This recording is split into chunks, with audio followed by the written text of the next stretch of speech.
सितंबर की धूप अभी भी आग बरसा रही थी। सड़क पर चल रहे लोग पसीने से भीगे हुए जल्दी जल्दी अपने रास्ते जा रहे थे। कोई भी एक पल के लिए भी बाहर रुकना नहीं चाहता था। लेकिन जी फैंग के लिए ये मौसम सर्दियों से भी ज्यादा ठंडा था।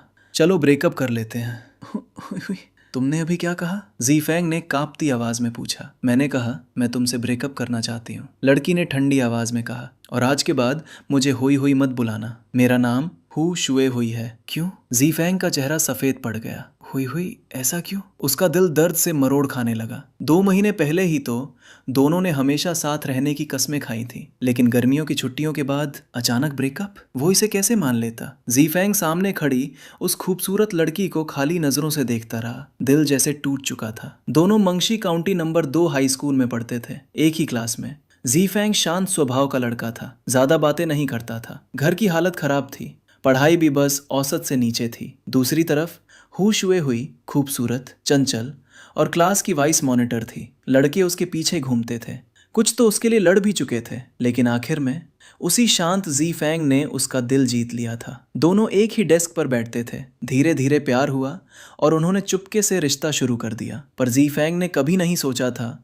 कि सीनियर ईयर शुरू होते ही उसे ब्रेकअप सुनने को मिलेगा। क्यों? तुम्हें पूछने की हिम्मत कैसे हुई? हु शुए हुई की आवाज तेज हो गई। आसपास से गुजरते स्टूडेंट्स भी मुड़कर देखने लगे। क्या मैंने कुछ गलत किया? जी फैंग ने लगभग विनती करते हुए पूछा। जी फैंग, हमारा भविष्य अलग है, हु शुए हुई ने घमंड से कहा। तुम्हारे घर की हालत कॉलेज का खर्च उठा सकती है? तुम्हारे नंबर इतने हैं कि कॉलेज में एडमिशन मिल जाए। मैं कॉलेज जाऊंगी, बड़े शहर में रहूंगी। तुम्हारे साथ रहकर मैं अपना भविष्य बर्बाद नहीं कर सकती। जी फैंग का चेहरा और भी सफेद पड़ गया। लेकिन मैंने तो तुम्हें पहले ही बता दिया था कि हमारा घर गरीब है, फिर अब ब्रेकअप क्यों? क्यों? हु शुए हुई हंस पड़ी, लेकिन उस हंसी में प्यार नहीं, तिरस्कार था। गर्मियों में मैं अपनी बहन के घर जियांगजो गई थी। पता है उसका घर कितने का है? तुम पूरी जिंदगी मेहनत करो तब भी उसका बाथरूम नहीं खरीद पाओगे। उसकी कार की कीमत जानते हो? जी फैंग ने मुश्किल से सिर हिलाया। मैं मेहनत करूंगा, पैसे कमाऊंगा। मेहनत? उसने मजाक उड़ाया। कितने साल? 10, 20, 50? मैं बूढ़ी होने तक इंतजार नहीं कर सकती कि तब जाकर एक घर और कार मिले। मैं जियांगजो जाऊंगी और तब हम एक ही दुनिया के लोग नहीं रहेंगे। जी फैंग चुप रह गया। वही चेहरा जो पहले उसके लिए मुस्कुराता था, अब घमंड और ठंडेपन से भरा हुआ था। कुछ देर बाद उसने धीमे से कहा, ठीक है, ब्रेकअप कर लेते हैं। उसकी आखिरी बची इज्जत ने उसे और गिड़गिड़ाने नहीं दिया। और हाँ, हु शुए हुई ने ठंडे स्वर में कहा, मैंने टीचर से सीट भी बदलवा ली है। अब हम साथ नहीं बैठेंगे, हमारा कोई रिश्ता नहीं रहेगा। इतना कहकर वो मुड़ी और बिना पीछे देखे चली गई। उसकी एक सहेली उसके साथ थी। दूर जाते हुए उसकी आवाज आई, शुए हुई, तुमने थोड़ा ज्यादा कठोर नहीं बोल दिया? मैं तो पहले ही बहुत नरमी से बोली, हु शुए हुई ने तिरस्कार से कहा। सोचा भी नहीं था कि वो इतना गरीब निकलेगा। उसने मुझे कभी एक ढंग का गिफ्ट तक नहीं दिया। पता नहीं मैं उसे पसंद कैसे करने लगी थी। धीरे बोलो, जी फैंग सुन लेगा। सुन ले तो क्या, वो बस एक गरीब हरामी है। धड़ाम।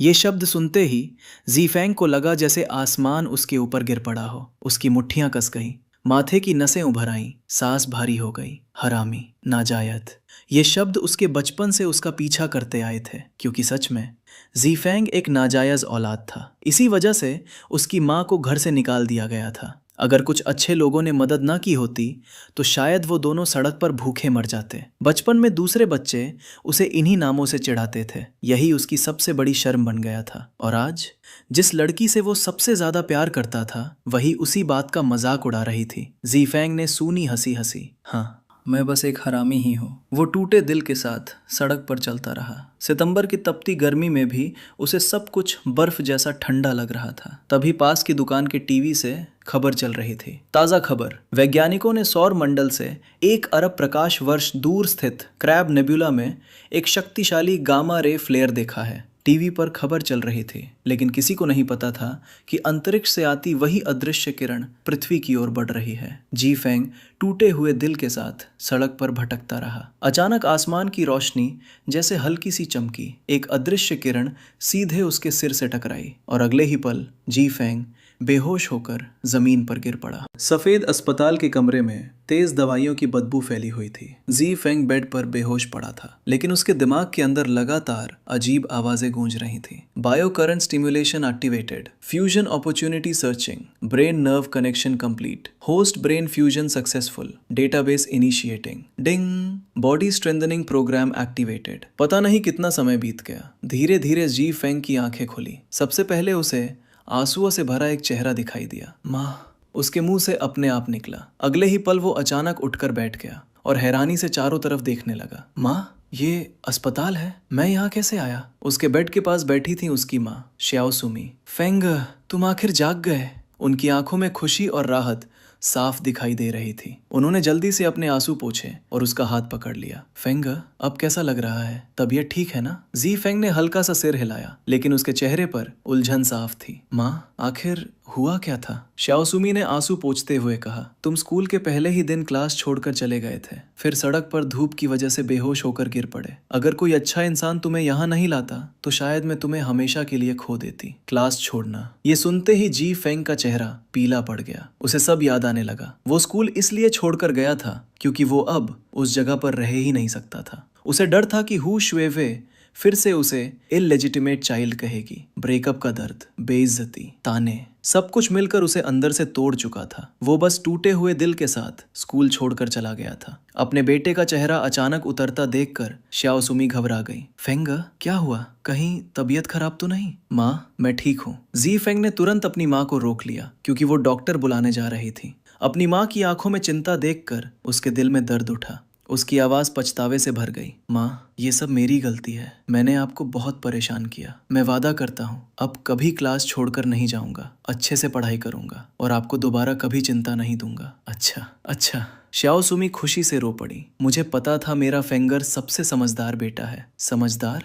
जी फेंग अंदर ही अंदर खुद पर हंस पड़ा। अगर वो सच में समझदार होता तो अपनी मेहनती माँ को कभी नहीं भूलता। अगर वो सच में बड़ा हो गया होता तो ये नहीं भूलता कि उसकी माँ हर दिन सब्जियां बेचकर उसकी फीस भरती है। लेकिन उसने क्या किया? वो हु शुएवे के प्यार में अंधा बना रहा। मैं इंसान नहीं, जानवर था। जी फेंग को खुद से नफरत होने लगी। श्याओ सुमे गांव की रहने वाली थी। शादी से पहले गर्भवती होने की वजह से उनके माँ बाप ने उन्हें घर से निकाल दिया था। लोग उन्हें गिरी हुई औरत कहते थे। रिश्तेदार मजाक उड़ाते थे। पूरी दुनिया उन्हें नीची नजरों से देखती थी। आखिरकार उन्होंने गांव छोड़ दिया और अकेले शहर आ गई। कुछ अच्छे लोगों की मदद से उन्होंने एक छोटा सा घर किराए पर लिया। जब जी फेंग छोटा था, श्याओ सुमी दिन में दूसरे बच्चों की देखभाल करती थी और उसे अपनी पीठ पर बांधकर काम करती थी। रात में वो कूड़े के ढेर पर जाकर बेचने लायक सामान ढूंढती थी ताकि थोड़ा पैसा मिल सके।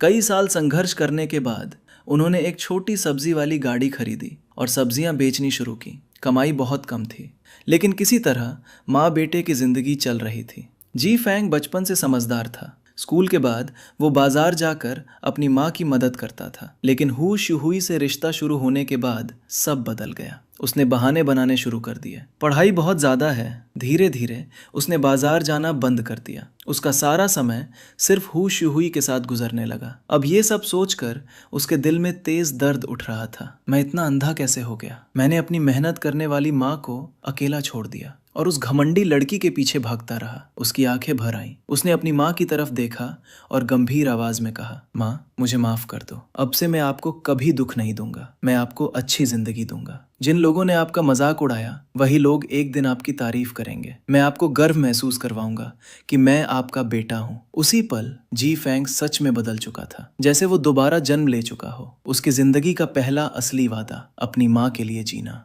अच्छा। श्याओ सुम्मी ने उसे कसकर गले लगा लिया। उनकी आंखों से आंसू लगातार बह रहे थे। इतने सालों की मेहनत, दर्द, संघर्ष, सब कुछ उस पल सफल लगता था। जी फेंग अपनी माँ की बाहों में सिर रखकर मन ही मन बोला, आज से हु शुहुई खत्म। अब मैं नया जी फेंग बनूंगा, क्योंकि अब मेरी जिंदगी सिर्फ मेरी माँ के लिए है। पूरा अस्पताल का कमरा माँ बेटे के प्यार और अपनापन से भर गया। लेकिन तभी धड़ाम, कमरे का दरवाजा जोर से खुला।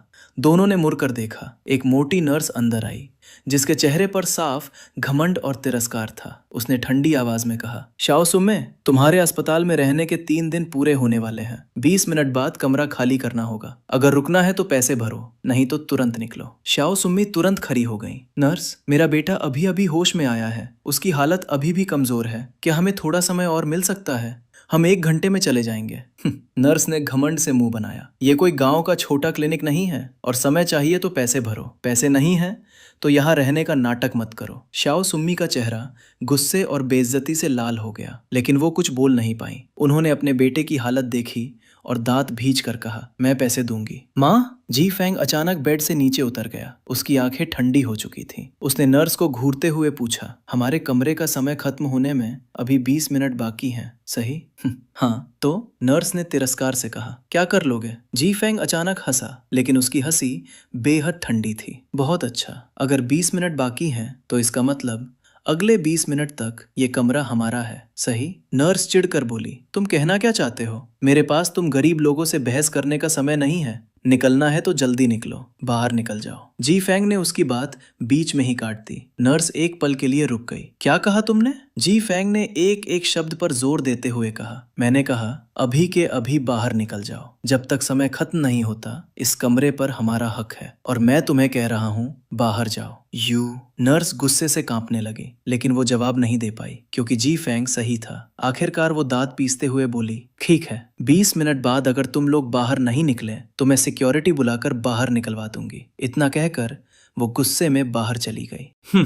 घमंडी औरत। जी फैंग ने मोटी नर्स की पीठ की तरफ देखते हुए ठंडे स्वर में कहा, फैंगर, तुम सच में बड़े हो गए हो। अपने बेटे को देखकर शाओ सुमे राहत भरी मुस्कान रोक नहीं पाई। जी फैन अब उससे आधा सिर लंबा हो चुका था, और उसके चेहरे पर अभी भी थोड़ी बचपने वाली मासूमियत बाकी थी। अभी थोड़ी देर पहले जब मोटी नर्स के साथ झगड़ा हुआ था, तब शाओ सुमे को डर था कि जी फैंग गुस्से में उसे मार न बैठे। अगर ऐसा होता तो मामला बहुत बिगड़ जाता, लेकिन नतीजा देखकर उसे राहत मिली। जी फैंग ने गुस्सा करने के बजाय चालाकी से नर्स को खुद ही बेइज्जत करवा दिया था। ये किसी को मारने से भी ज्यादा खतरनाक था। माँ, मैंने पहले भी कहा था, अब मैं आपको और अपमान नहीं सहने दूंगा।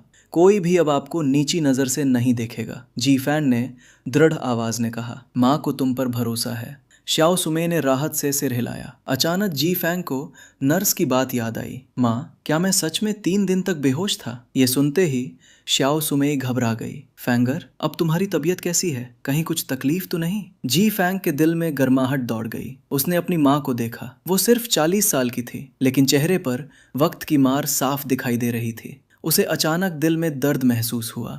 उसे पालने के लिए उसकी माँ ने आखिर कितनी मुश्किलें झेली होंगी। माँ, चिंता मत करो, मैं बिल्कुल ठीक हूँ। देखो, जी फैन ने हवा में कुछ मुक्के मारे। उसकी मुट्ठियों से हवा चीरने की आवाज आई। उसे लगा जैसे पूरे शरीर में ताकत भर गई हो। वो खुद भी हैरान था। पहले खराब पोषण की वजह से उसका शरीर कमजोर रहता था। उसने कभी ऐसी ताकत महसूस नहीं की थी। शायद अस्पताल में 3 दिन आराम करने की वजह से शरीर ठीक हो गया। जी फैन में मन ही मन सोचा। देखकर कि उसका बेटा सच में ठीक है, शाओ सुमे ने आखिर चैन की सांस ली। माँ, चलो, मैं पूरी तरह ठीक हो चुका हूँ, जी फैन बोला। शाओ सुमे ने हल्की सांस छोड़ी। अगर पैसों की इतनी तंगी ना होती तो वो अपने बेटे को इतनी जल्दी अस्पताल से कभी ना ले जाती। जैसे ही दोनों वार्ड से बाहर निकले, वही मोटी नर्स गलियारे में खड़ी मिली। उसके चेहरे पर तिरस्कार साफ दिख रहा था। उन दोनों को जाते देखकर वो बड़बड़ाई, खुद के पास पैसे नहीं, फिर भी अस्पताल में भर्ती होने चले आते हैं। जी फैंग का चेहरा तुरंत ठंडा पड़ गया। उसने जोर से किया। शाओ सुमे ने तुरंत उसके कंधे पर हाथ रखा। फैंगर, छोड़ो। जी फैंग ने गहरी सांस ली और धीरे से सिर हिलाया। चलो माँ। अस्पताल से बाहर निकलते ही जी फैंग ने कई गहरी सांसें ली। अस्पताल की दवाइयों की गंध उसे बेहद परेशान कर रही थी। फैंगर, सामान गाड़ी पर रख दो। शाओ सुमे थोड़ी दूर पार्किंग शेड से घर की पुरानी पैडल वाली तिपहिया गाड़ी लेकर आई। जी फैंग अचानक अपराध बोध में भर गया। माँ, इन 3 दिनों में आप मेरी देखभाल करती रहीं, मतलब आप सब्जियां बेचने भी नहीं जा पाई, है ना? पगले बच्चे। शाओ सुमे मुस्कुराई और उसके सिर पर हाथ फेरा। माँ सब कुछ तुम्हारे लिए ही करती है। अगर तुम्हें कुछ हो जाता तो ज्यादा पैसे कमाकर भी क्या फायदा? जी फैन मुस्कुरा पड़ा। वो अपनी माँ का प्यार साफ महसूस कर सकता था। अचानक उसे कुछ याद आया। माँ, अभी काफी समय है, मैं घर नहीं जाऊंगा, सीधे स्कूल जाऊंगा। 3 दिन की क्लास मिस हो चुकी है, शुरुआत में ही पीछे नहीं रह सकता। श्याओ सुमे ने समझाया। फैंगर, मैंने स्कूल में छुट्टी की अर्जी दे दी है, आज घर जाकर आराम कर लो, कल से स्कूल चले जाना। लेकिन जी फैंग ने सिर हिला दिया। माँ, मैं अब हाई स्कूल के आखिरी साल में हूँ, मुझे पढ़ाई पर ध्यान देना होगा, मैं जरूर आपका नाम रोशन करूंगा। अपने बेटे की जिद देखकर श्याओ सुमे ने और समझाना छोड़ दिया। ठीक है, वो खुशी से मुस्कुराई।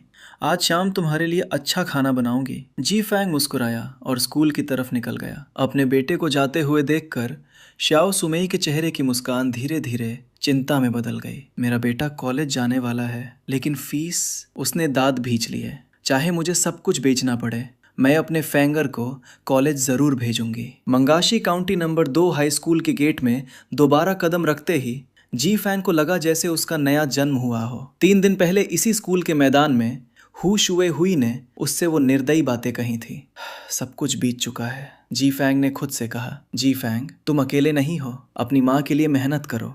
लोग तुम्हें नीचा दिखाए कोई फर्क नहीं पड़ता, लेकिन तुम्हारी वजह से माँ को अपमान सहना पड़े, ये कभी नहीं होना चाहिए। उसने अपने कपड़े ठीक किए और शांत चेहरे के साथ क्लासरूम की तरफ बढ़ गया। जी फैंग की क्लास मंगाशी नंबर 2 हाई स्कूल की तीसरे साल की क्लास 6 थी, जो दूसरी मंजिल पर थी। करीब 10 बजे का समय था। पूरा स्कूल शांत था, सब लोग क्लास में होंगे। क्लासरूम के दरवाजे पर पहुंचकर जी फैंग बोला, रिपोर्ट, मैं लेट हो गया। टीचर लगभग 50 साल के मध्यम आयु के आदमी थे, चश्मा लगाए हुए और चेहरे पर दयालुता थी। उन्होंने सिर हिलाया, अंदर आ जाओ। जैसे ही जी फैंग अंदर गया, पूरी क्लास की नजरें उसी पर टिक गईं। कुछ लोग मजाक उड़ाने वाली नजरों से देख रहे थे, कुछ तिरस्कार से और कुछ सहानुभूति से। लेकिन जी फैंग शांत रहा।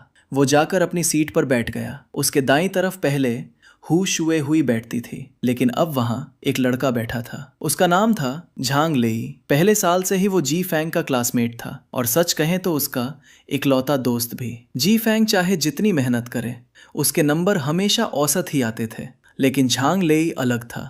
क्लास के बाहर वो कभी पढ़ाई करता दिखाई नहीं देता था, फिर भी हर परीक्षा में टॉप 10 में रहता था और क्लास के टॉप 3 में उसकी जगह पक्की थी। क्लास मॉनिटर टोंग लेई और वाइस मॉनिटर शू मो के साथ मिलकर उन्हें क्लास 6 की 3 तेज तलवारें कहा जाता था। हालांकि झांग लेई की शक्ल देखकर कोई उसे अच्छा स्टूडेंट नहीं समझता। पीले बाल, शर्ट के खुले बटन, पूरा गुंडे जैसा लुक, यही उसकी पहचान थी। जैसे ही जी फैंग बैठा, झांग लेई झुक कर बोला, ओए क्रेजी फैंग, तू ठीक है ना? जी फैंग हंस पड़ा। कुछ नहीं हुआ, बस हीट स्ट्रोक था। झांग लेई ने होठ मोड़ लिए। स्पष्ट था कि उसे यकीन नहीं हुआ। मैंने तेरे और हु शुए हुई के बारे में सुना है। ऐसी घमंडी लड़की तेरे लायक नहीं है, ज्यादा मत सोच। आज स्कूल के बाद मैं तुझे सी फूड रेस्टोरेंट ले जाऊंगा, जमकर खाएंगे। जी फैंग के दिल में गर्माहट भर गई।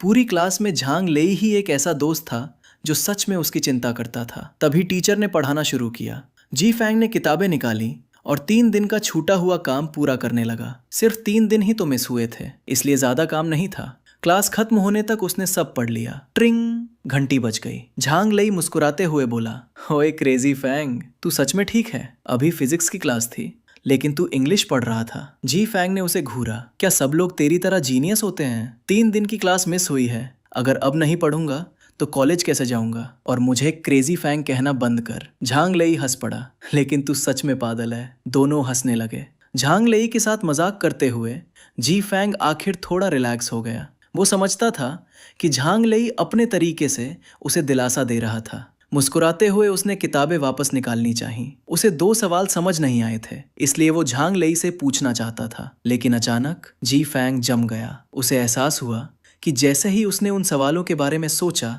अभी अभी पढ़ी हुई पूरी किताब उसके दिमाग में फिल्म की तरह साफ दिखाई देने लगी। ये क्या फोटोग्राफिक मेमोरी है? क्लास खत्म होने के बाद भी जी फैंग के दिमाग में वही अजीब बदलाव घूम रहा था। उसे खुद पर भरोसा ही नहीं हो रहा था। क्या कुछ दिन पहले हुए हीट स्ट्रोक की वजह से मेरा दिमाग खराब हो गया है? उसने मन ही मन सोचा। पूरा दिन वो शॉक्ड हालत में रहा। अपनी सोच को वेरीफाई करने के लिए उसने सारे टेक्स्ट बुक्स निकाल लिए और जानबूझकर वही चैप्टर्स पढ़ने लगा जो उसने पहले कभी नहीं पढ़े थे। कुछ देर पढ़ने के बाद उसने किताब बंद कर दी और आंखें बंद करके सब याद करने लगा। अगले ही पल उसका दिल जोर से धड़क उठा। जो इंग्लिश वर्ड्स उसने कभी नहीं पढ़े थे, जो मुश्किल फॉर्मूलाज उसने पहले कभी नहीं समझे थे, वो सब उसे वर्ड बाय वर्ड याद थे, एक भी लाइन गलत नहीं। बार बार चेक करने के बाद ज़ीफेंग को यकीन हो गया कि ये कोई हेल्यूसिनेशन नहीं था, ये सच था। उसके पास अब फोटोग्राफिक मेमोरी थी। ज़ीफेंग किताब को ब्लैंक होकर देखता रहा। फिर अचानक उसके चेहरे पर एक्साइटमेंट फैल गई। मैं सच में सब कुछ याद रख सकता हूँ। लेकिन फिर उसके मन में सवाल उठा, ऐसा हुआ कैसे? पहले उसे एक पैराग्राफ याद करने में कई दिन लग जाते थे और अब एक बार पढ़ने के बाद सब दिमाग में छप जा रहा था। बहुत देर सोचने के बाद भी उसे जवाब नहीं मिला। आखिर उसने सिर हिलाया और सोचना छोड़ दिया।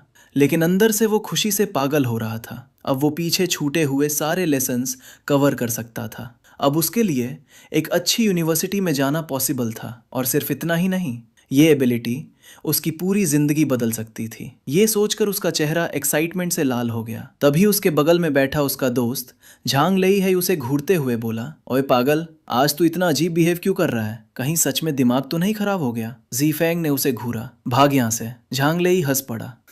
अच्छा है, गाली दे रहा है मतलब नॉर्मल है। सच कहूं तो मुझे डर था कि उस हू शुए हुए की वजह से तू टूट ना जाए। दोस्त की सच्ची चिंता देखकर ज़ीफेंग के दिल में गर्माहट आ गई। वो हल्का सा मुस्कुराया, तू सही कह रहा है, वो लड़की मेरे दुख के लायक नहीं है, मैं उसे भूल चुका हूँ। हॉस्पिटल में अपनी माँ के आंसू देखने के बाद उसने फैसला कर लिया था कि अब हू शुए हुई उसकी जिंदगी में कोई मायने नहीं रखती। उसने आदत से मजबूर होकर आगे की तरफ देखा। तीसरी रो में बैठी हू शुए हुई अब भी पहले की तरह खूबसूरत लग रही थी, लेकिन इस बार उसके दिल में कोई दर्द नहीं उठा, सिर्फ एक हल्की सी हंसी आई। उसे अपने पुराने बेवकूफ वर्जन पर शर्म महसूस हुई। इंसान की ग्रोथ हमेशा किसी दर्द की कीमत लेकर आती है। अगर ब्रेकअप जल्दी नहीं हुआ होता तो शायद वो अभी भी उसी लड़की के पीछे पागल घूम रहा होता। ज़ीफेंग ने उसकी तरफ आखिरी बार देखा और मन ही मन बोला, गरीब होने का मजाक मत उड़ाओ। एक दिन मैं इतना पैसा कमाऊंगा कि लोग गिन नहीं पाएंगे, लेकिन ये सब तुम्हारे लिए नहीं होगा, ये मेरी माँ के लिए होगा। उसने गहरी सांस ली और अपनी नजरें हटा ली। अब उनके बीच सब खत्म हो चुका था, वे सिर्फ अजनबी थे। उधर हू शुए हुई को पीछे से किसी की नजर महसूस हुई तो उसने मुड़कर देखा, लेकिन ज़ीफेंग शांत चेहरा लिए किताब पढ़ रहा था, जैसे उसे उससे कोई मतलब ही ना हो। वो होठ मोड़कर मन ही मन बोली, गरीब लड़का, इतना पढ़कर भी क्या कर लेगा? यूनिवर्सिटी चला भी गया तो फीस कहाँ से भरेगा? देखते ही देखते शाम हो गई और स्कूल छूट गया।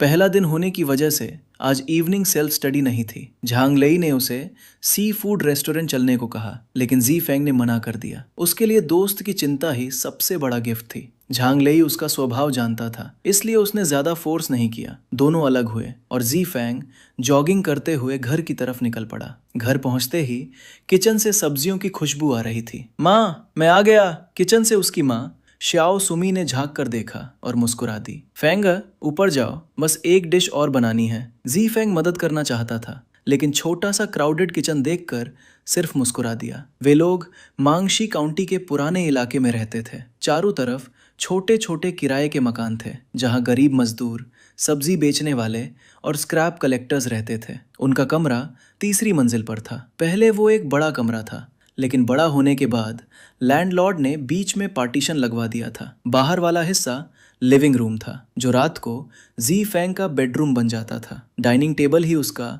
स्टडी टेबल था और सस्ता सा सोफा ही उसका बेड। सोफे पर बैठा ज़ीफेंग सोचने लगा, क्या मुझे माँ को अपनी नई एबिलिटी के बारे में बताना चाहिए? काफी देर सोचने के बाद उसने फैसला किया कि अभी नहीं बताएगा। वो चाहता था कि कॉलेज एंट्रेंस एग्जाम के बाद अपनी माँ को सरप्राइज दे। ये सोचकर उसके चेहरे पर मुस्कान आ गई। तभी नीचे से उसकी माँ की आवाज आई, फेंग, नीचे आकर खाना ले जाओ। ज़ीफेंग तुरंत दौड़ पड़ा। आज उसकी माँ ने खास डिनर बनाया था, 4 डिशेस और एक सूप। माँ अपने बेटे को खुशी से खाते हुए देख रही थी और उसके चेहरे पर संतोष साफ दिखाई दे रहा था। रात को बिस्तर पर लेटे हुए भी ज़ीफेंग को नींद नहीं आ रही थी। अचानक मिली ये एबिलिटी किसी सपने जैसी थी। अगर ये पावर कुछ दिनों बाद गायब हो गई तो? उसके दिमाग में तरह तरह के ख्याल घूम रहे थे। काफी देर बाद उसकी आंख लग गई और तभी उसके दिमाग में अचानक वही मैकेनिकल आवाज गूंजी, fusion with host complete, brain number 1 startup.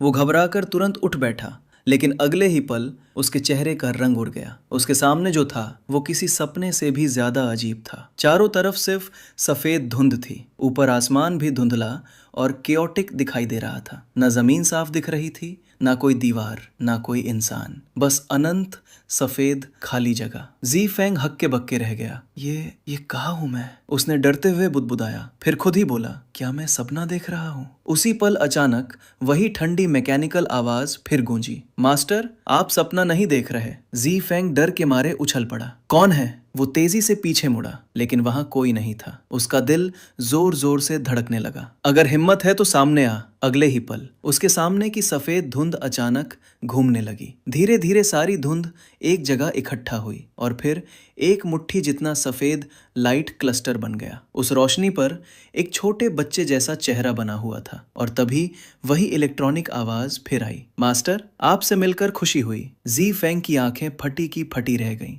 Master? वो कुछ सेकंड तक उस अजीब रोशनी को घूरता रहा, फिर हिचकिचाते हुए बोला, तुम मुझसे बात कर रहे हो? लाइट क्लस्टर हल्का सा हिला। हाँ मास्टर। जी फेंग का दिमाग पूरी तरह घूम चुका था। तुम मुझे मास्टर क्यों बुला रहे हो? क्या हम पहले मिले हैं? नहीं मास्टर। जी फेंग लगभग पागल होने वाला था। पहले ये अजीब जगह, फिर ये फ्लोटिंग लाइट, और अब ये उसे मास्टर बुला रही थी।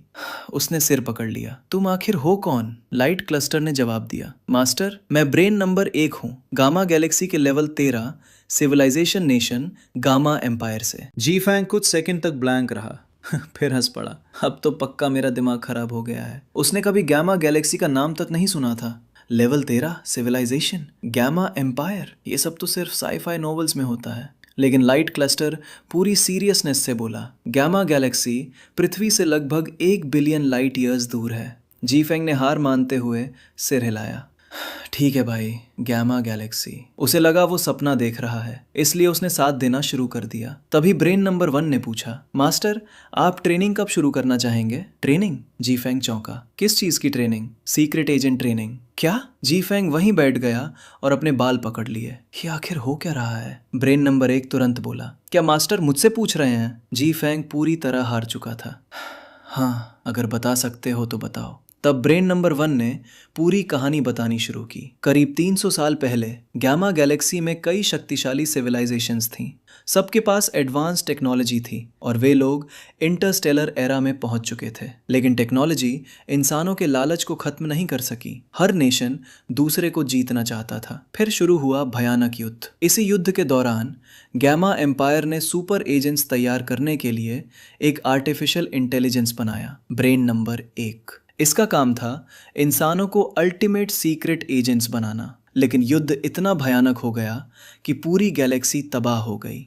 एक मैसिव स्टार एक्सप्लोजन ने चेन रिएक्शन शुरू कर दिया और कुछ ही दिनों में पूरा गामा गैलेक्सी खत्म हो गया। उसी डिस्ट्रक्शन के दौरान brain number 1 gamma ray beams के साथ अंतरिक्ष में बहता हुआ निकल गया और 300 साल बाद पृथ्वी पर आकर जी फेंग के शरीर में प्रवेश कर गया। पूरी कहानी सुनने के बाद जी फेंग स्तब्ध रह गया। मतलब तुम अभी मेरे शरीर के अंदर हो? हाँ मास्टर, सही कहे तो आपके माइंड के अंदर। जी फेंग चुप हो गया। अब उसे अस्पताल वाली सारी बातें याद आने लगी। Heat stroke, gamma ray flare की न्यूज़, अचानक फोटोग्राफिक मेमोरी, शरीर में नई एनर्जी, सब कुछ जुड़ता जा रहा था। धीरे धीरे उसे यकीन होने लगा कि ये सपना नहीं है। वो ऑकवर्ड हंसी हंसा। उसे अपनी ही डरपोक हालत पर शर्म आ रही थी। तभी ब्रेन नंबर 1 फिर बोला, मास्टर क्या आप तुरंत ट्रेनिंग शुरू करना चाहेंगे? जी फेंग को अचानक याद आया कि ये सिस्टम लोगों को सुपर एजेंट्स बनाता है। उसने संदेह से पूछा, क्या मैं भी ट्रेनिंग कर सकता हूँ? बचपन से खराब न्यूट्रिशन की वजह से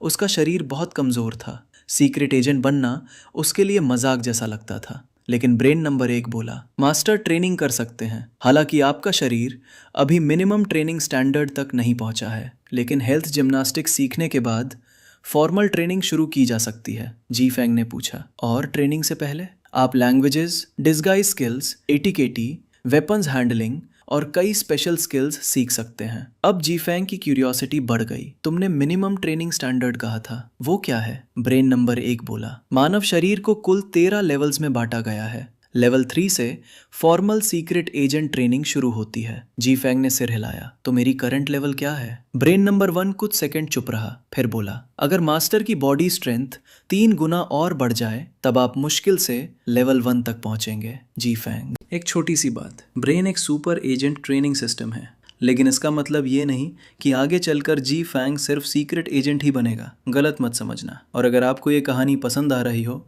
तो इसे अपनी कलेक्शन में ज़रूर ऐड करें। लेवल 1 भी नहीं। जी फैंग अपनी कमज़ोर फिजिक सुनकर पूरी तरह टूट गया। उसने बेबसी में पूछा, ब्रेन, तुम्हारा नाम बोलना ही अजीब लगता है। मैं तुम्हें सिर्फ ब्रेन बुलाऊंगा, लेकिन सच बताओ, क्या तुमसे कहीं गलती तो नहीं हुई? क्या मेरा शरीर सच में इतना खराब है? हाँ मास्टर, ब्रेन हल्का सा ऊपर नीचे तैरते हुए बोला। यह सिर्फ इसलिए है क्योंकि ब्रेन पहले ही मास्टर के शरीर पर बॉडी स्ट्रेंथनिंग प्रोग्राम शुरू कर चुका है। बायो करंट की मदद से आपके शरीर को मजबूत किया गया है। अगर वो प्रोग्राम शुरू ना किया गया होता तो मास्टर का शरीर इससे भी ज़्यादा खराब होता।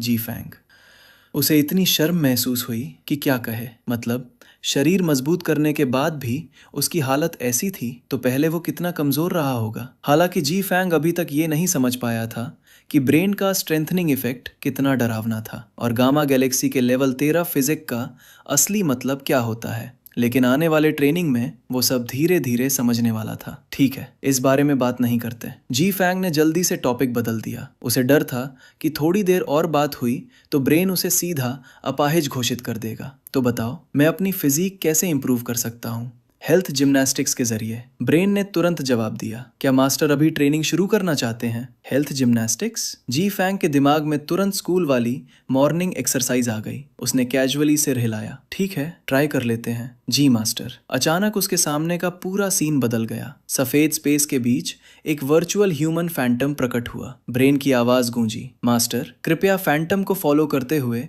पहला मूवमेंट कंप्लीट करें। अगले ही पल फैंटम ने एक पोज बनाया और जी फैंग की आंखें फटी की फटी रह गईं। ये हेल्थ जिम्नास्टिक्स है? ये तो सीधा योगा लग रहा है। वो शॉक में था। फैंटम जमीन पर बैठा था, दोनों हाथ फैले हुए, और उसका ऊपरी शरीर पूरी तरह पैरों पर झुका हुआ था। ऐसा लग रहा था जैसे इंसान कमर से बीच में मोड़ दिया गया हो। मास्टर, कृपया फैंटम को फॉलो करें। ब्रेन की ठंडी आवाज आई। अगर तय समय में मूवमेंट पूरा नहीं हुआ तो पनिशमेंट मिलेगी। पनिशमेंट भी है? जी फैंग पूरी तरह स्पीचलेस हो गया। ऊपर से उसे मास्टर बोल रहा था, लेकिन असली मालिक कौन था ये साफ दिख रहा था। मजबूरी में उसने वही पोज करने की कोशिश की, लेकिन जैसे ही उसने शरीर मोड़ा उसे लगा पूरा शरीर फट जाएगा। हर मसल दर्द कर रही थी, हर जॉइंट ऐसा लग रहा था जैसे निकल जाएगी। सांस लेना तक मुश्किल हो गया, लेकिन ब्रेन ने बिल्कुल रहम नहीं दिखाया। मास्टर को ये पोज लगातार 30 मिनट तक होल्ड करना होगा, तभी पहला मूवमेंट कंप्लीट माना जाएगा। जी फैंग के पास जवाब देने की ताकत तक नहीं बची थी। कुछ सेकंड बाद ही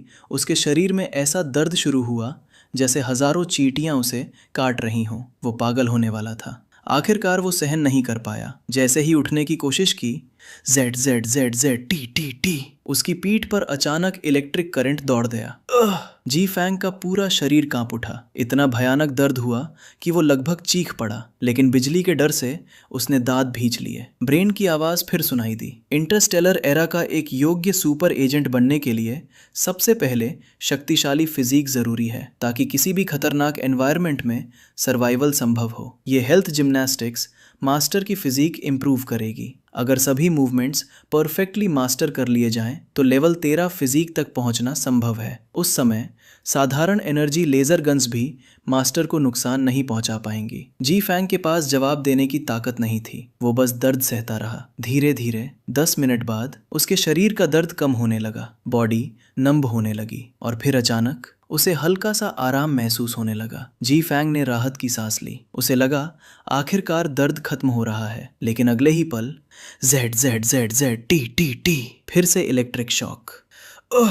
उसका शरीर दोबारा अकड़ गया। ब्रेन की ठंडी आवाज गूंजी, जानबूझकर सांस मत छोड़िए। अपने शरीर के रिदम के साथ सांस लीजिए। अपने विल के नहीं, अपने बॉडी के फ्लो को फॉलो कीजिए। अब ब्रेन बिल्कुल किसी कोल्ड ड्रिल इंस्ट्रक्टर जैसा लग रहा था। समय धीरे धीरे बीतता गया। जी फेंग का शरीर पूरी तरह सुन्न हो चुका था, लेकिन अब दर्द पहले जितना भयानक नहीं था, बल्कि जब वो अपने हार्ट बीट के रिदम के साथ सांस लेने लगा तो उसे हल्का सा कंफर्ट महसूस होने लगा। तभी अचानक डिंग, एक साफ घंटी की आवाज गूंजी। ब्रेन की आवाज फिर सामान्य हो गई। मास्टर, समय समाप्त। पहला मूवमेंट कंप्लीट करने पर बधाई। धड़ाम। जी फेंग सीधा जमीन पर गिर पड़ा। उसके अंदर उंगली तक हिलाने की ताकत नहीं बची थी। उसे लग रहा था शरीर अब उसका रहा ही नहीं। ये कौन सी शैतानी जिम्नास्टिक्स है। जी फेंग लगभग रोने वाला था। जो इंसान खुद इसे महसूस न करे वो कभी इसकी दर्दनाक ट्रेनिंग समझ ही नहीं सकता। करीब 10 मिनट बाद जाकर उसके शरीर में दोबारा सेंसेशन लौटने लगी। वो मुश्किल से उठा और बोला,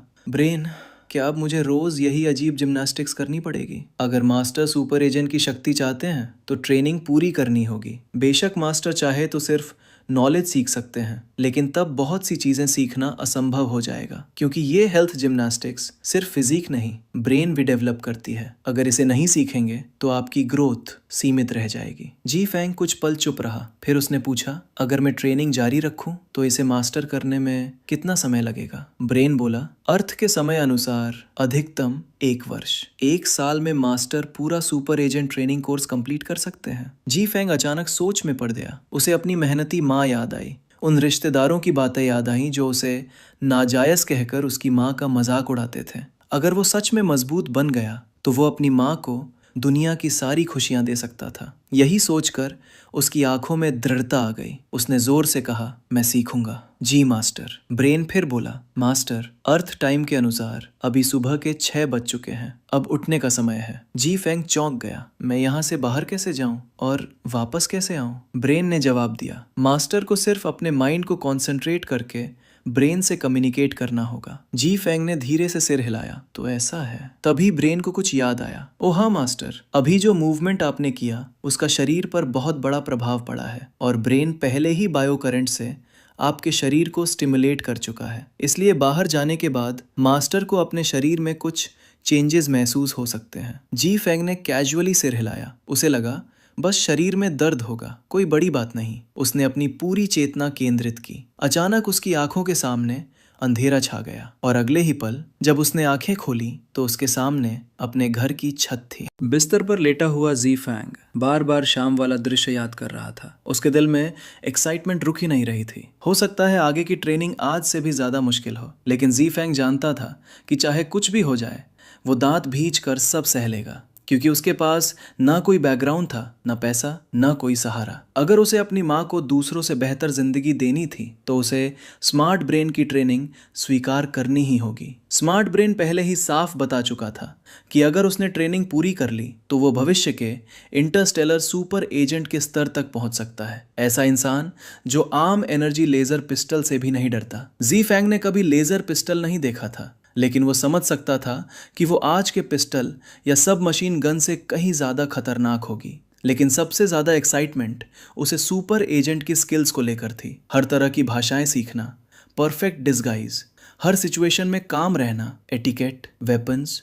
एडवांस्ड इक्विपमेंट। अगर वो ये सब सीख गया, और वो भी फ्यूचर एरा का नॉलेज, तो ये पूरा शहर उसके लिए छोटा पड़ जाएगा। और अगर फ्यूचर टेक्नोलॉजी बेच दी जाए तो कितने पैसे मिल सकते हैं? ये सोचते ही जी फेंग के अंदर जोश भर गया। उसने समय देखा।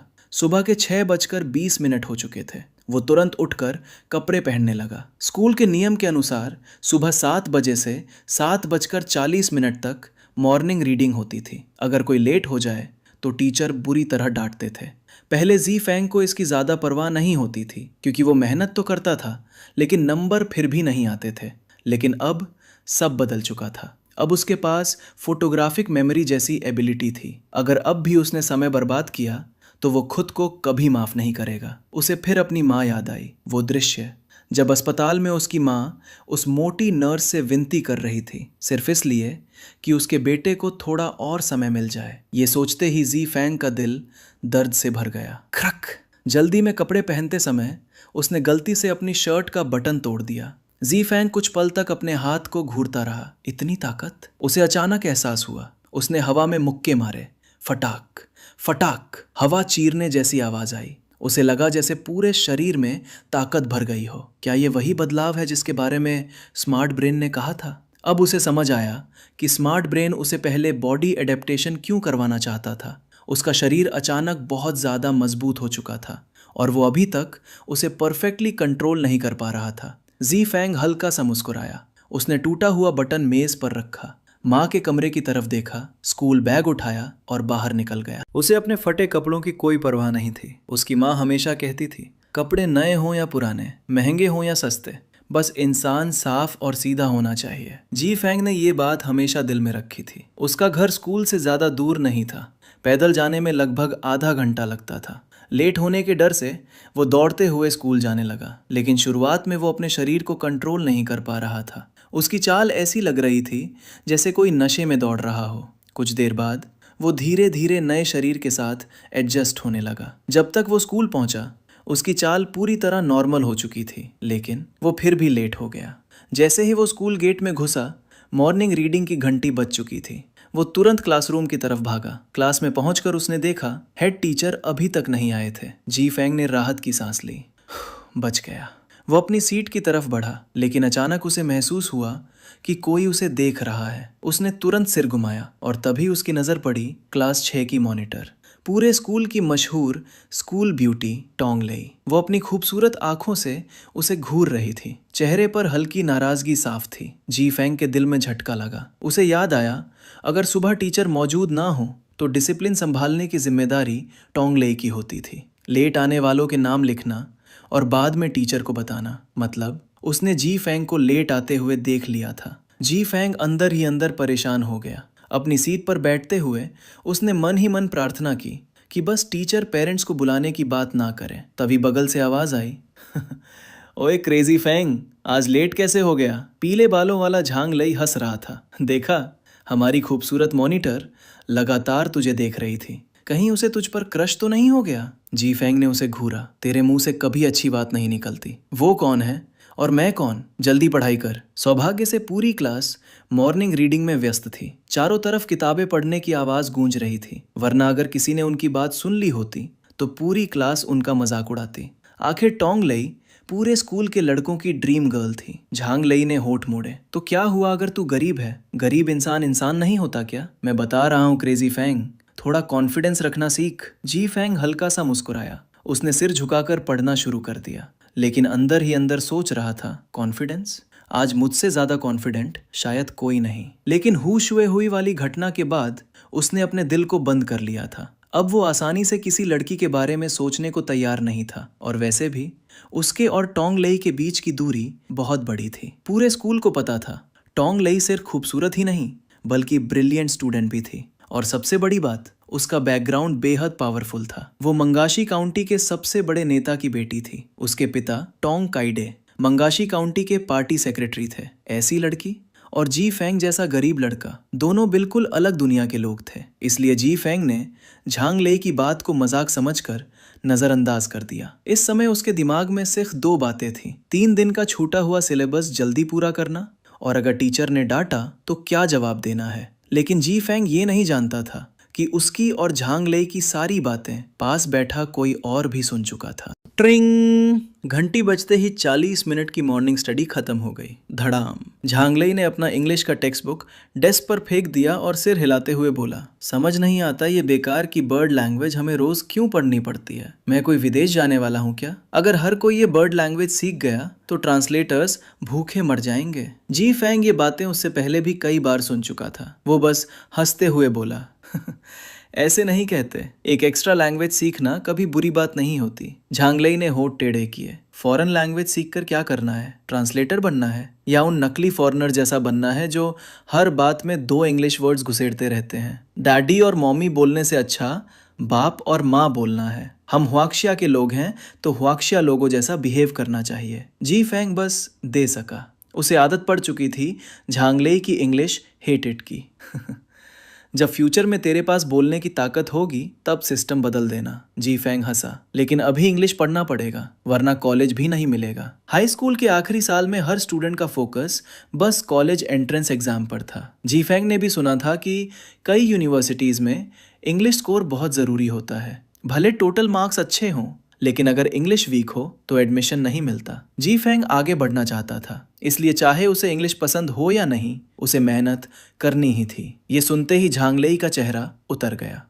हाय, बदलाव लाना इतना आसान थोड़ी है। चल छोड़, ऑनेस्टली इंग्लिश पढ़ता हूँ। उसका चेहरा देखकर जी फेंग हंस पड़ा। तभी अचानक झांगलेई जैसे कुछ याद आने पर सीधा बैठ गया। उसकी आंखें चमक उठी। ओए मैडमैन, अभी मॉर्निंग स्टडी के दौरान हमारी स्कूल ब्यूटी तुझे कई बार सीक्रेटली देख रही थी। सच सच बता, कब सेटिंग हुई? क्या बकवास कर रहा है? जी फेंग तुरंत चिढ़ गया। अगर तू लेट आता तो वो तुझे भी देखती। असल में जी फेंग ने भी नोटिस किया था कि मॉर्निंग स्टडी के दौरान टोंगलेई ने सच में उसे कई बार देखा था। उसे पहले ही महसूस हो गया था कि आज टीचर की डांट पक्की है। झांगलेई हंसा। फिर भी सच नहीं बोलेगा? इतने लोग लेट होते हैं, लेकिन क्या तूने कभी टोंगलेई को किसी और को नोटिस करते देखा? इसका क्या मतलब है? जी फेंग ने हेल्पलेस होकर सिर हिलाया।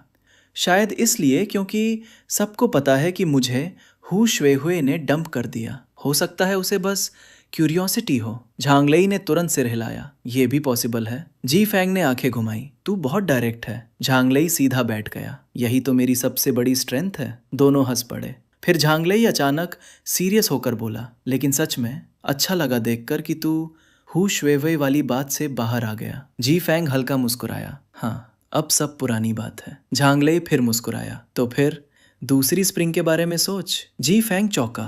दूसरी स्प्रिंग? अरे ऑब्वियस है, टोंगलेई। झांगलेई एक्साइटेड होकर बोला, वो काउंटी लीडर की बेटी है। अगर तू उसे पटा ले तो जिंदगी भर स्ट्रगल नहीं करना पड़ेगा। लेकिन बात पूरी होने से पहले ही उसका चेहरा फ्रीज हो गया। उसकी आंखें जी फेंग के पीछे टिक गईं। एक्सप्रेशन अचानक ऑकवर्ड हो गया, लेकिन जी फेंग ने नोटिस नहीं किया। वो सिर हिलाकर बोला, एक आदमी को खुद मेहनत करनी चाहिए। मैं ऐसा आदमी नहीं हूँ जो किसी अमीर लड़की पर डिपेंड करे। टोंगलेई खूबसूरत है, उसका बैकग्राउंड भी स्ट्रांग है, लेकिन इसी वजह से उसके लायक बनने के लिए आदमी एक्स्ट्रा ऑर्डिनरी होना चाहिए। कम से कम किसी रिच फैमिली का यंग मास्टर या टैलेंटेड जीनियस। मेरे जैसे गरीब इंसान को वो क्यों पसंद करेगी? झांगलेई का चेहरा और वियर्ड होता गया। वो हंसी रोकने की कोशिश करते हुए बोला, मतलब तुझे सच में टोंगलेई पसंद है? जी फेंग ने भी पहली बार उसे टीज करना शुरू किया। सुंदर चीजें सबको पसंद होती हैं। टोंगलेई इतनी सुंदर है तो मुझे क्यों पसंद नहीं होगी? और पसंद करने का मतलब ये थोड़ी कि मैं प्रपोज कर दूं। वैसे तू मुझे क्यों चिढ़ा रहा है? अगर तू खुद टोंगलेई पर ध्यान नहीं देता तो तुझे कैसे पता चला वो मुझे कितनी बार देख रही थी? तू खुद सीक्रेटली उसे देख रहा था। चोर ऊपर से चिल्लाए, चोर चोर। झांगलेई ऑकवर्ड होकर खांसा। मैं तो बस क्लास मॉनिटर की स्टडी मेथड ऑब्जर्व कर रहा था। देखना उसके मार्क्स कितने अच्छे आते हैं। जी फेंग जोर से हंस पड़ा। मर जा, इतना घटिया एक्सक्यूज कौन देता है? लेकिन तभी उसके पीछे से एक आवाज आई, एक ऐसी आवाज जो सुनते ही उसका पूरा शरीर ठंडा पड़ गया। तो तुम लोग मेरी स्टडी मेथड्स जानना चाहते हो? कब से झांगलेई पढ़ाई में इतना इंटरेस्टेड हो गया? वो आवाज बेहद मीठी और साफ थी, जैसे आसमान से कोई फेरी उतर आई हो। लेकिन उस आवाज में ठंडापन भी था। जी फेंग का दिल धक से रह गया। वो तुरंत पीछे मुड़ा और सच में वहां खड़ी थी टोंगलेई, वही लड़की जिसके बारे में वो दोनों अभी तक बात कर रहे थे। जी फेंग के दिमाग में सिर्फ एक ही शब्द गूंजा, खत्म। उसका चेहरा शर्म से लाल हो गया।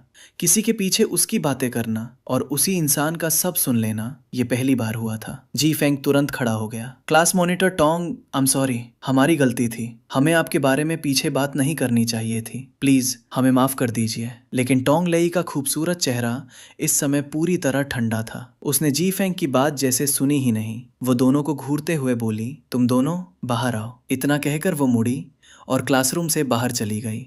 उसकी स्लिम यूथफुल फिगर धीरे धीरे कॉरिडोर में गायब हो गई। जी फेंग ने तुरंत झांगलेई की तरफ घूरा। कमीने, तुझे पहले से पता था वो पीछे खड़ी है ना? अब उसे समझ आया कि झांगलेई की एक्सप्रेशन अचानक वियर्ड क्यों हो गई थी। तूने जानबूझकर मुझे फंसाया। झांगलेई तुरंत हंस पड़ा।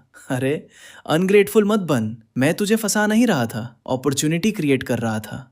अगर मैं पहले बता देता कि टोंगलेई पीछे खड़ी है तो क्या तू कभी बोल पाता कि तुझे वो पसंद है? मॉर्निंग स्टडी के बीच मिलने वाले 20 मिनट के ब्रेक का फायदा उठाकर टोंगलेई जी फेंग और झांगलेई को टीचिंग बिल्डिंग के पीछे बने कैफेटेरिया में ले गई। सच कहें तो जी फैंग कभी टोंग लेई को पसंद करता था, उस ठंडी लेकिन बेहद खूबसूरत लड़की को शायद नंबर 2 हाई स्कूल का हर लड़का पसंद करता था। लेकिन जी फैंग अपने और टोंग लेई के बीच का फर्क बहुत अच्छे से जानता था। दोनों जैसे अलग अलग दुनियाओं के लोग थे और टोंग लेई की खूबसूरती वो इतनी साफ, ठंडी और अनरीचेबल थी कि उसे पसंद करना भी जैसे किसी पवित्र चीज़ को गंदा करने जैसा लगता था। इसीलिए जी फैंग ने बहुत पहले ही अपने दिल की फीलिंग्स दबा दी थी। बाद में धीरे धीरे उसकी फीलिंग्स हु शुए हुई के लिए बढ़ी, क्योंकि उसे लगता था कि टोंग लेई बहुत दूर है, जबकि हु शुए हुई एक रियल लड़की थी। लेकिन अब जी फैंग को महसूस हुआ कि उसकी सोच कितनी गलत थी। एक रियल इंसान सबसे ज्यादा रियलिस्टिक और क्रूअल भी हो सकता है। उससे अच्छा तो वो दूर वाला सपना था। कम से कम वो चाकू जैसी बातें करके दिल नहीं तोड़ता। आगे चलती हुई टोंग लेई को देखते हुए जी फैंग के दिल में हल्की लहर उठी। पीछे से देखने पर भी वो बेहद खूबसूरत लग रही थी। उसके लंबे बाल पोनी टेल में बंधे थे। सिंपल आउटफिट होने के बावजूद वो उसकी खूबसूरती को और बढ़ा रहा था। उसमें यूथफुल एनर्जी भी थी और हल्की मैच्योरिटी भी। सबसे ज्यादा डेंजरस चीज थी उसकी फिगर।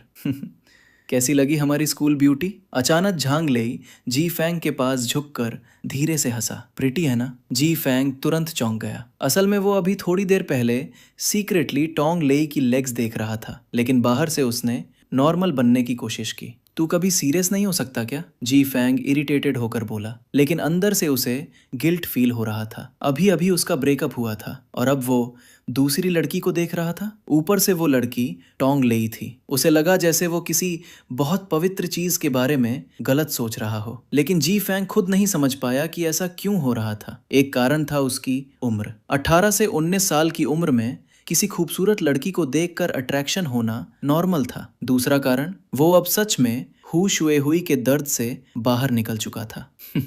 झांग लेई हंसा। मैडमैन, क्या तुझे लगा मैंने तेरी नजरें नहीं देखी? अगर देखने की हिम्मत है तो मानने की भी रख। फिर वो और एक्साइटेड होकर बोला, अगर तू टोंग लेई को पटाना चाहता है तो मैं तेरे लिए उसकी सारी इन्फॉर्मेशन निकाल दूंगा, उसकी हैबिट्स, उसकी पसंद, सब कुछ। कैसा दोस्त हूं मैं? जी फैंग ने उसे अजीब नजरों से देखा। तू हमेशा मुझे टोंग लेई के पीछे क्यों नदा रहा है? खुद क्यों नहीं ट्राई करता? ये सुनते ही झांग लेई का एक्सप्रेशन इंस्टेंटली वियर्ड हो गया। वो कुछ बड़बड़ाया, लेकिन जी फैंग ने साफ सुन लिया। मैं खुद मरना नहीं चाहता। अगर मैंने उसे परस्यू किया तो मेरा बाप मेरी टांगे तोड़ देगा। जी फैंग उसे देखकर सोच में पड़ गया। तभी, तुम दोनों इधर आओ। टोंग लेई की ठंडी आवाज आई। वो कैफेटेरिया के एंट्रेंस पर खड़ी थी। उसने आर्म्स फोल्ड कर रखे थे, जिससे उसकी चेस्ट और ज्यादा प्रोमिनेंट लग रही थी। ये देखकर जी फैंग का दिल तेजी से धड़क उठा, लेकिन उसने बाहर से नॉर्मल बनने की कोशिश की। वो चुपचाप उसके पास चला गया, लेकिन झांग लेई उतना ऑनेस्ट नहीं था। वो हंसते हुए बोला, क्लास मॉनिटर, क्या आप हमें ब्रेकफास्ट ट्रीट देने लाई हैं? अगर हाँ तो हम मना नहीं करेंगे। टोंग लेई ने उसे घूरा। वो कुछ बोलने ही वाली थी कि झांग लेई ने तुरंत बेचारों वाला चेहरा बना लिया। मैं मजाक कर रहा था, हम सच में भूखे हैं। ऐसा करते हैं, आज ब्रेकफास्ट मेरी तरफ से, इसे मेरी अपॉलजी समझ लो। टोंग लेई का एक्सप्रेशन थोड़ा सॉफ्ट हुआ। उसने हल्का सिर हिलाया। ठीक है, तुम्हें सुधारने का एक मौका देती हूँ, जाओ। मैडमैन, तू यही रुक। झांग लेई तुरंत हंस पड़ा। मैं फूड लेकर आता हूँ। इतना कहकर वो फूड काउंटर की तरफ भाग गया। अब जी फैंग और टोंग लेई अकेले रह गए और इंस्टेंटली ऑकवर्ड साइलेंस छा गई। जी फैंग नर्वस हो गया। इतनी खूबसूरत लड़की के साथ अकेले बैठना उसके लिए टॉर्चर जैसा था। चलो पहले अंदर बैठते हैं, उसने ऑकवर्ड होकर कहा। टोंग लेई ने हल्का सिर हिलाया और कैफेटेरिया के अंदर चली गई। कैफेटेरिया पहले से स्टूडेंट से भरा हुआ था। काफी देर ढूंढने के बाद उन्हें अंदर एक खाली टेबल मिली। जी फैंग सीधे जाकर बैठ गया, लेकिन उसकी हालत खराब थी। वो कभी इधर देखता, कभी उधर। बस टोंग लेई की आंखों में देखने की हिम्मत नहीं हो रही थी। उसका कोल्ड और ग्लैमरस चेहरा उसे नर्वस कर रहा था। अचानक टोंग लेई ने उसे घूरा। जी फैंग, क्या मैं इतनी डरावनी हूँ? नहीं, जी फैंग तुरंत बोला। तुम इतनी सुंदर हो, डरावनी कैसे हो सकती हो? फिर मेरी तरफ देखते क्यों नहीं? जी फैंग ऑकवर्ड हंसी हंसा। वो मन ही मन बोला, देखूं भी कैसे? तुमने अभी अभी सुन लिया कि मैं तुम्हें पसंद करता हूँ। अगर अब देखूंगा तो तुम गलत समझोगी। इस समय जी फैंग पहली बार दिल से चाहता था कि झांग लेई जल्दी वापस आ जाए। कम से कम वो माहौल हल्का तो कर देता। तभी टोंग लेई ने धीरे से कहा, जी फैंग, अभी हमारे लिए सबसे जरूरी चीज पढ़ाई है। तुम्हारे ग्रेड्स अच्छे नहीं हैं, लेकिन अभी भी 1 साल बचा है। अगर मेहनत करोगे तो रिजल्ट जरूर मिलेगा। उसकी आंखें हल्का चमकी। यूनिवर्सिटी जाने से पहले बाकी चीजों में डिस्ट्रैक्ट मत होना, वरना पढ़ाई खराब हो जाएगी। ज़ीफैंग इंस्टेंटली समझ गया कि वो क्या कहना चाहती है। वो इनडायरेक्टली उसे समझा रही थी कि वो उसके बारे में ज्यादा ना सोचे। मैं समझता हूँ, उसने ऑकवर्ड स्माइल के साथ कहा। Thanks class monitor. असल में होश हुए हुई वाली घटना के बाद ज़ीफैंग पहले ही समझ चुका था कि उसे अभी क्या करना चाहिए। और जैसे उसने पहले कहा था, किसी को पसंद करने का मतलब ये नहीं कि उसे पा लेना जरूरी है। कभी कभी चुपचाप किसी को पसंद करना ही काफी होता है, क्योंकि कई बार फीलिंग्स एक्सप्रेस करने से सिर्फ दूसरे इंसान को परेशानी मिलती है। और ज़ीफैंग हमेशा ये बात समझता था। टोंगलेई ने उसकी एक्सप्रेशन देखी। उसे अचानक लगा कि शायद उसने बातें थोड़ी ज्यादा हार्श बोल दी। हालांकि वो रिच फैमिली से थी, लेकिन वो एरोगेंट नहीं थी। वो कभी गरीब लोगों को नीचा नहीं समझती थी। बस उसे ज़ीफैंग के लिए वैसी फीलिंग्स नहीं थी, और उसे पता था कि उसका परिवार भी कभी ये रिलेशनशिप एक्सेप्ट नहीं करेगा। इसलिए उसने उस दिशा में सोचा ही नहीं। वो धीरे से बोली, ज़ीफैंग, मेरा मतलब तुम्हें नीचा दिखाना नहीं था। मुझे बस लगता है कि अभी हम स्टूडेंट्स हैं और एकेडमिक्स सबसे इम्पोर्टेंट है। कुछ साल बाद पीछे मुड़कर देखोगे तो आज की बातें चाइल्डिश लगेंगी। ज़ीफैंग मुस्कुराया। इस बार उसकी स्माइल पहले से ज्यादा नेचुरल थी। मैं समझता हूँ, और सच कहूँ तो मुझे भी लगता है कि अभी पढ़ाई सबसे जरूरी है। मैं पहले अच्छे से नहीं पढ़ पाया और उसका रिग्रेट आज भी है। अचानक टोंगले खूबसूरती से मुस्कुराई। अच्छा है अगर तुम ऐसा सोचते हो। फिर उसने धीरे से कहा, ज़ीफैंग, हम पहले ज्यादा बात नहीं करते थे, लेकिन अब से हम दोस्त बन सकते हैं। ज़ीफैंग हल्का मुस्कुराया। ये मेरे लिए ऑनर होगा। टोंगले हंस पड़ी। उसकी मुस्कान इतनी खूबसूरत थी कि जैसे आसपास के सारे फूल फीके पड़ गए हों। ज़ीफैंग भी हंस पड़ा, लेकिन उसकी आंखें शांत और गहरी थीं, जैसे रात के आसमान में चमकते तारे। उन्हें देखकर टोंगलेई का दिल हल्का सा कांप गया। सिर्फ एक साथ किया गया ब्रेकफास्ट ही ज़ीफैंग और टोंगली के बीच की दूरी काफी कम कर गया था। लेकिन दोनों अभी सिर्फ दोस्त बने थे, और वो भी बहुत करीबी दोस्त नहीं। ज़ीफैंग अच्छी तरह समझता था कि टोंगलेई ने उसे कैफेटेरिया चलने के लिए इसलिए बुलाया क्योंकि एक तो ब्रेकफास्ट का समय था, और दूसरा उसने झांगलेई के साथ उसकी बातें सुन ली थी। उसे लगा था कि शायद ज़ीफैंग सच में उसके लिए वैसी फीलिंग्स रखता है। इसलिए वो मौका लेकर उसे इनडायरेक्टली समझाना चाहती थी कि वो ज़्यादा उम्मीदें ना लगाए। उम्मीदें? ज़ीफैंग ने मन ही मन कड़वी मुस्कान दी। अगर उसे पसंद करना ही उम्मीद लगाना कहलाता है तो वो पिछले 2 सालों से यही कर रहा था। लेकिन अब ज़ीफैंग पहले जैसा भावुक नहीं रहा था। हुई वाली घटना के बाद उसने रिश्तों को लेकर खुद को काफ़ी बदल लिया था। जब वे क्लासरूम लौट रहे थे तब भी टोंगले सबसे आगे चल रही थी, जबकि ज़ीफैंग और जांगले पीछे थे। मैडमैन, तो हमारी स्कूल ब्यूटी टॉप टियर है ना? जांगले ने धीरे से शरारती अंदाज में कहा। मैं फिर बोल रहा हूँ, अगर तू उसे परस्यू करना चाहता है तो मैं तेरा इंटेलिजेंस ऑफिसर बन जाऊंगा। क्या बोलता है? ज़ीफैंग ने सिर हिलाया। बकवास मत कर, वो और मैं 2 अलग दुनिया के लोग हैं। जांगले तुरंत बोला, मैडमैन सीरियसली, तू किसी से कम नहीं है। तुझमें कॉन्फिडेंस होना चाहिए। तेरी काइंडनेस, पर्सिवियरेंस और एम्बिशन ऐसी चीजें हैं जो बहुत लोगों में नहीं होती। सिर्फ इसी वजह से तू ज्यादातर लोगों से बेहतर है। तू उसके लायक है। ज़ीफैंग हल्का मुस्कुराया, लेकिन कुछ बोला नहीं। उसकी नजर सामने चल रही टोंगले पर टिक गई। पीछे से देखने पर उसकी फिगर इतनी ग्रेसफुल लग रही थी कि दिल अपने आप धड़क उठे। एक पल के लिए ज़ीफैंग के मन में ख्याल आया, उस सफ़ेद शर्ट और डेनिम स्कर्ट के अंदर वो कैसी दिखती होगी। जैसे ही ये सोच उसके दिमाग में आई, वो खुद चौंक गया। उसने मन ही मन खुद को डांटा, मैं कितना शेमलेस हूँ। टोंगले के बारे में ऐसा कैसे सोच सकता हूँ? ज़ीफैंग के दिल में टोंगले किसी गॉडेस से कम नहीं थी। डैम मैडमैन, तेरी नोज ब्लीड क्यों हो रही है? जांगले अचानक चौंक कर बोला। कहीं तू हमारी स्कूल ब्यूटी को देखकर मेस्मराइज तो नहीं हो गया? जांगले, कैसी बकवास कर रहे हो? टोंगले का चेहरा हल्का लाल हो गया। उसने ज़ीफैंग को टिश्यू पकड़ाते हुए चिंता से पूछा, ज़ीफैंग, तुम ठीक हो? ज़ीफैंग ने थोड़ा ऑकवर्ड होकर टिश्यू लिया और नाक पोंछी। टिश्यू पर लाल खून देखकर वो खुद भी चौंक गया। सच में ब्लीड हो गया? वो अंदर ही अंदर खुद को कोस रहा था। कुछ नहीं हुआ, चलो, उसने खुद को शांत करते हुए कहा। लेकिन उसके दिमाग में एक अलग ही सवाल घूम रहा था, क्या मेरी नई एबिलिटी चीजों के आर पार देख सकती है? उसी समय उसके दिमाग में एआई की आवाज गूंजी, मास्टर को सिर्फ कंसंट्रेट करके बायो करंट एक्टिवेट करना होगा, तब एक्सरे विजन फंक्शन शुरू हो जाएगा। ज़ीफैंग चौंक गया। मैं बिना कॉन्शियसनेस वर्ल्ड में जाए भी एआई से बात कर सकता हूँ? हाँ मास्टर, बस अपने माइंड को फोकस कीजिए। अब जी फैंग पूरी तरह समझ चुका था। फोटोग्राफिक मेमोरी के अलावा उसके पास एक और सुपर पावर थी, एक्सरे विजन। हालांकि ये एबिलिटी देखने में मामूली लगती थी,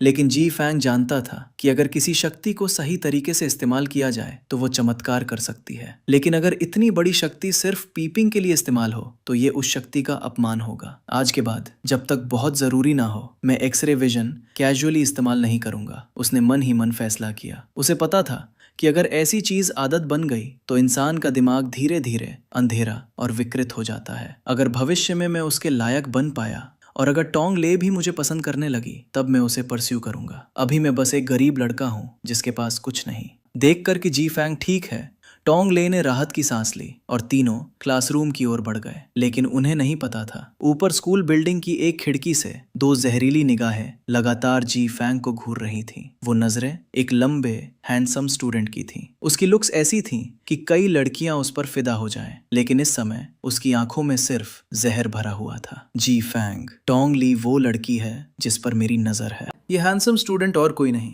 ग्रेड 12 क्लास 6 का वाइस क्लास मॉनिटर शू मो था। उसके बगल में खड़ा स्टूडेंट चापलूसी करते हुए बोला, ब्रदर शू, गुस्सा करने की ज़रूरत नहीं है। वो जी फॉन्ग तो बस एक गरीब लूज़र है जो स्वॉन मीट खाने का सपना देख रहा है। क्लास मॉनिटर कभी उसमें इंटरेस्ट नहीं लेगी। हमारे नंबर 2 मिडिल स्कूल में अगर कोई उसके लायक है तो वो सिर्फ ब्रदर शू हैं। आप दोनों तो मेड फॉर ईच अदर हैं। ये सुनकर शू मो का एक्सप्रेशन थोड़ा नरम पड़ा। उसने धीमी आवाज़ में कहा, चेन यांग, तू जी फॉन्ग के ठीक पीछे बैठता है, उस पर नजर रख। अगर कुछ भी अनयूजुअल लगे तुरंत मुझे रिपोर्ट करना। मैं तुझे निराश नहीं करूंगा। ब्रदर शू, आप टेंशन मत लो, मैं सब संभाल लूंगा। चेन यांग तुरंत चापलूसी से बोला। शू मो ने नीचे चलते जी फॉन्ग को देखकर ठंडी हंसी छोड़ी। एक गरीब लड़का जिसे डंप कर दिया गया, वो भी स्वॉन मीट खाने का सपना देख रहा है। उसे अपनी औकात तक नहीं पता। देख स्क्रीन पे सिस्टम मेरा हैक है। जी fang mode on, future set in black है। एक्स-रे विजन हर चाल पहले से रीड। ब्रेन मेरा supercharge, planting success seed.